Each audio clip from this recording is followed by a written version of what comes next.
Welcome guys to episode 742 of Minecraft, and I'm using the CJB mods mod. Now this mod includes around 8 different subcategories of mods that you can play around and muck around with, and this mod is all about tweaking your Minecraft, alright? So if you press the Y button, it starts off where if I go into the main menu over here, you can see that we are sort of in the main menu of the CJB mods mod, if I can call it that. And this is the sort of main screen when you load it up, and you see a plethora of sort of keys and different stuff that you can click to make everything work and actually change a lot of settings.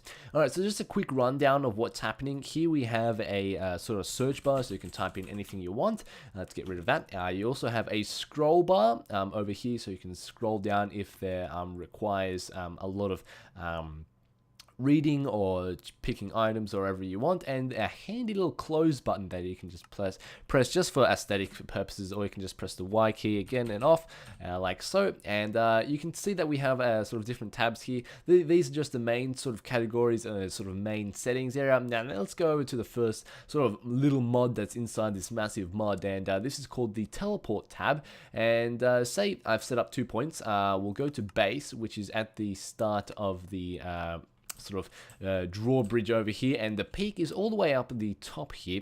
So what we'll do is we'll press Y and click on peak, get it selected, and then click teleport, and voila, we are at the top. Now let's go fall down and set ourselves a new sort of spawn point or teleportation point next to our bed. So we'll press Y and we'll click bed. Betty, oh god, oh dear. Betty, bye. There we go, and we'll click add, and there we go. Betty bye bye. You can add in your name or the sort of coordinates that you want to add, and if you just add the name, it will add the coordinates by itself. And all you need to do is click there and click teleport, and we're there. All right. So for example, we're gonna go to base, and that's pretty much covers the whole teleport aspect of this portion of the mod. Now I keep on pressing E and instead of Y because I'm used to it, but you can go over here, and here we have a mini map. So this mod includes a lot of these small sort of enhancements into Minecraft, and you can see I've been mucking around, and it remembers what last tab you were on. So you can add waypoints, you can add base, and you can click add here, and voila, we'll have a thing. We'll have a diamond that you can see, and you can pick what color you want. Let's go make it red for base. We can actually name it, so we'll go base baby. Okay, that's not how you spell baby. There we go, and we'll click done, and we'll get rid of that, and voila, we have base baby over here. And very nice, very nice. We have these nice little cubic, not cubes, what is this called, a diamond? I think that's a diamond. I think that, what's this, a quartz? I'm lost. It's not a kite. It's definitely not a kite.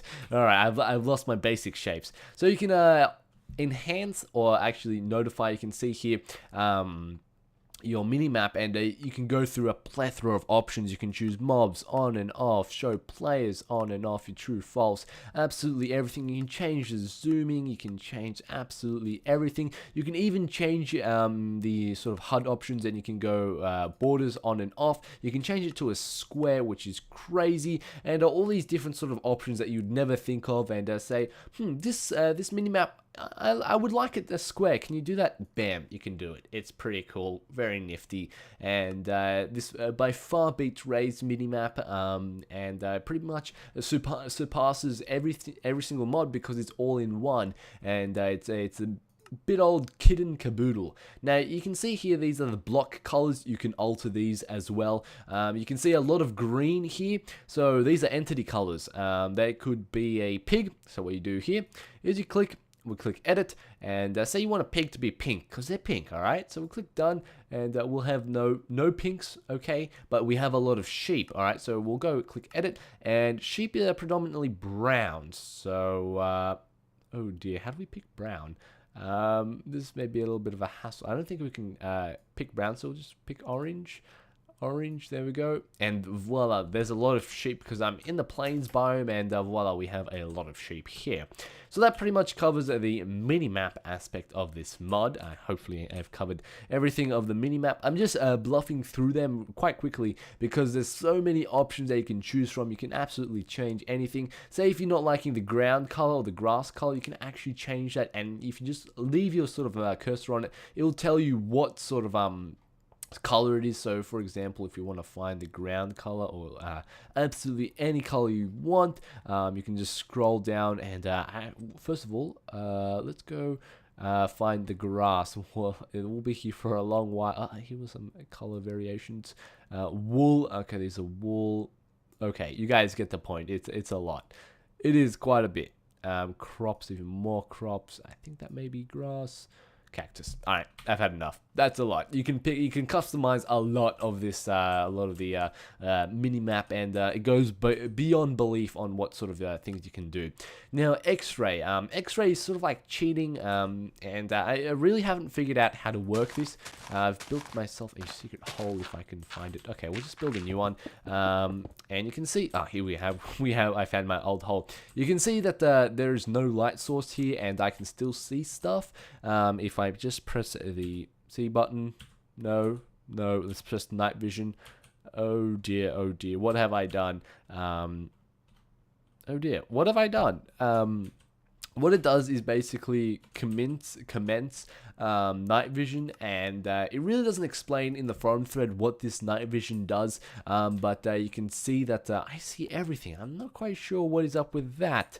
Maybe I must have pressed a button and I have no idea why, but there's three main forms of night vision. There's actually cave vision, night vision, and also X-ray vision, which I haven't figured out how to work them, and I personally don't want to actually figure out how to work them because I think that is a little bit too far griefing or cheating on servers, and this mod is compatible with some servers, so I'm not going to go into detail on how to cheat for diamonds if I can escape that question of how come it didn't work. Well, I don't want you guys to cheat, alright? That seems fair enough.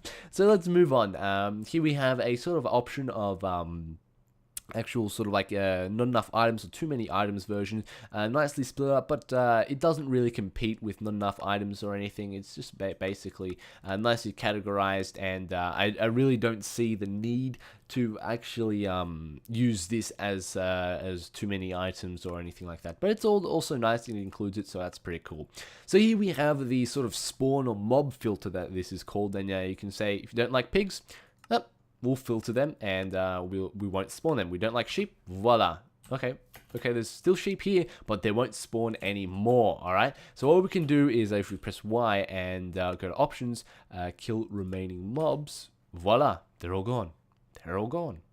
Alright? They're all disappeared, but if we press Y and we'll put that to false, there won't be any sheep spawning, I do believe, and that'll be very nice for us. There's still some squid, there we go, a squid has spawned, but there won't be any sheep because we terminated and filtered them off. Now we keep on pressing E because I'm so used to it, but you need to press Y to actually get this. Now you can also channel out sort of enemy mobs, aggressive mobs, so if you don't like creepers exploding your world, you can just filter them, and let's be a little bit mischievous here and get a spawner egg and see if it will let me spawn in. It should be letting me spawn in, yes, but it won't spawn in naturally. And you can see on the mobs there is a health bar, and if you punch him, he will lose a little bit of health. He will follow me, and it'll be interesting to see if he explodes. I don't want him to really explode here, but YOLO. Alright, forget I said that, and he explodes, and we'll just collect his nice little droppings that he dropped us, and now let's move on. Let's move on to the next sort of delicious items or stuff we can have. We can have cheats. Now, you can also fly, and the really awesome thing about this is that you can, it already has binded buttons. You can do this with single player commands, but it hasn't been updated, so I really like this. You can modify absolutely anything, and there's a separate mode of flying. This is sort of aimed at if you are using survival and not using creative, but I'm using creative, so you just double tap spacebar, but to initiate their sort of flying mode, you can press B. Now I'm going to get rid of that and start my own creative flying mode, if I can get that engine start it up. There we go. We started up the little motor in a little bum. But if you press the caps lock button, it's normally shift, but it makes you go down. So if you hold the caps lock button and the forward button, look how fast I'm going. This adds in a speed boost button, and I really like that. That should be really effective. I used to have that binded in single player commands, but single player commands hasn't been updated, so I actually can't use this feature. And if I stop holding the caps lock button, voila, we'll go normal speed. Alright, so in the top left hand corner you can see that there are some my coordinates, what my spawner creeper is, or what I'm holding in my inventory, and there's also a clock, how many days I've been here, and when's the next thunderstorm and rain is going to come. Now this is all customizable. If you press the Y button and go over to the menu, you can actually go more infos, and you can go hide icons. You can do that because they come on with nice little icons, which is quite cute. And what we can do is say if we don't want the thunderstorm and we don't want the rain to be on here, voila, we've taken them out. Now there are a lot of things that this mod doesn't allow, so what are false. So we'll go light level. We'll also want to see what our frames per second is. So voila, we have it. So we have 90 frames per second while recording, which is extremely good. And now it's dropping down to 60. And our light level is 15, the highest it can be because we're in direct sunlight. And let's go underneath and just test it out if it's working. Voila, we have 14, 13, 10. We're getting lower and lower, lower, lower, lower. And then we got 0. But we can still see that is because, there we go. There we go. I'm not quite sure. I was mucking around with that, but before, but I guess I pressed X and we got rid of the night vision. So if we press X, voila, that's X-ray, night vision, and it's pretty much the same effect, and it really lags up your world if you keep on doing it, because as you can see, it has to reload all the chunks over and over again. So if I press the Z key, you can see it has to start all over again, which is quite CPU intensive. Alright, so that pretty much covers the whole entire mod. You can also go spawn in different sort of options here. You can one-hit blocks unbreakable items, and really absolutely everything. It will take you a whole year to read through all the awesome nifty tricks and tips that you can do. You can do infinite health, very awesome. This sort of tab is pretty cool. One-hit kills, that's actually pretty cool. Let's go test that out on a creeper. See, there's so much. Oh, that is very awesome. That is extremely cool. Let's try that again. Ready? Hello, creeper. Goodbye. Okay, that was unusually exciting. That was very cool. Alright, I actually haven't seen the player tab because it just loaded up on the fly move. But you can have a lot of fun with this mod. Now, chat, I really don't understand sort of the awesomeness of the chat sort of feature, but I'm sure that it will be come in handy for a lot of people that are willing to investigate into chat. Now you can also find a Q&A or question sheet sort of about asking what to do and how to install it, but it's telling you how to install it inside when you've already installed it, which I'm not quite sure what's up to that. You can also refresh and do the changelog. This is just the help tab, but you can see if you go to CMB mobs where it tells you if you are updated or not. So this pretty much covers the whole of the CJB mods mod, which has been absolutely amazing. So I rate this mod a massive 10 out of 10 Fruit Loops. It combines a lot of these smaller type mods all into one awesome big pack of mods, and it adds in so much customization that is absolutely beyond belief, and very nicely done, very nicely polished off, and it's been one of the top mods for Minecraft for quite some time. So it's definitely to check out a mod if you just want to tweak something. This mod must have or will have it. If you just want to set it just today or just tonight, this mod will have it. Or if you just want to have, for example, you just want to have extra fly controls, this mod is for you. So thank you guys for watching. Don't forget to rate, comment, and subscribe. And as always, have a nice day.